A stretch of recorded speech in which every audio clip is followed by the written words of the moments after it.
দীর্ঘ 18 বছর পর নয়াপল্টনে বিএনপির কেন্দ্রীয় কার্যালয়ে যান দলের ভারপ্রাপ্ত চেয়ারম্যান তারেক রহমান। তার আগমনের খবরে দুপুর থেকে নয়াপল্টনে জড়ো হয় বিএনপি ও অঙ্গ সংগঠনের বিভিন্ন স্তরের নেতাকর্মীরা।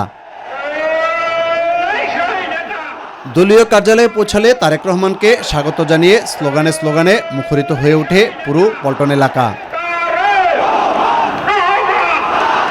দলীয় নেতাকর্মীদের হাত নেড়ে অভিবাদন জানিয়ে বিএনপির ভারপ্রাপ্ত চেয়ারম্যান তারেক রহমান বলেন, দেশ গঠনে সবাইকে এক হয়ে কাজ করতে হবে।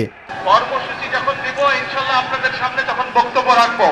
আমাদের যার যতটুকু অবস্থান আছে সেখান থেকে আসুন, আমরা আমাদের দেশটাকে নতুন করে গড়ে তোলার চেষ্টা করি। দলীয় কর্মসূচি পালন করতে গিয়ে কারো যাতে কোনো ধরনের অসুবিধা না হয় সেদিকে দৃষ্টি রাখার আহ্বান জানান তিনি। আমরা যদি এখন এই রাস্তাটা বন্ধ করে রাখি তাহলে সাধারণ মানুষের চলাচলের অসুবিধা হবে। যেহেতু আমাদের আজকে এখানে কোনো কর্মসূচি নেই, সেই জন্য আমরা চেষ্টা করি যত দ্রুত সম্ভব রাস্তাটাকে খুলে দেওয়ার জন্য, যাতে সাধারণ মানুষ চলাফেরা করতে পারে স্বাভাবিকভাবে।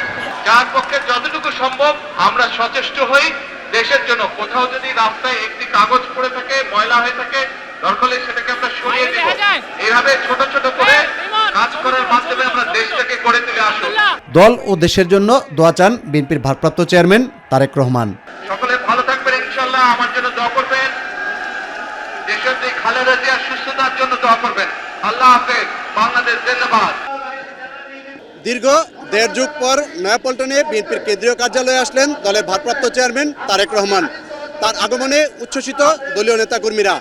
এই আগমনকে কেন্দ্র করে আগামী ত্রয়োদশ জাতীয় সংসদ নির্বাচনের কার্যক্রম আরও ত্বরান্বিত করবে বলে মনে করছেন সংশ্লিষ্টরা।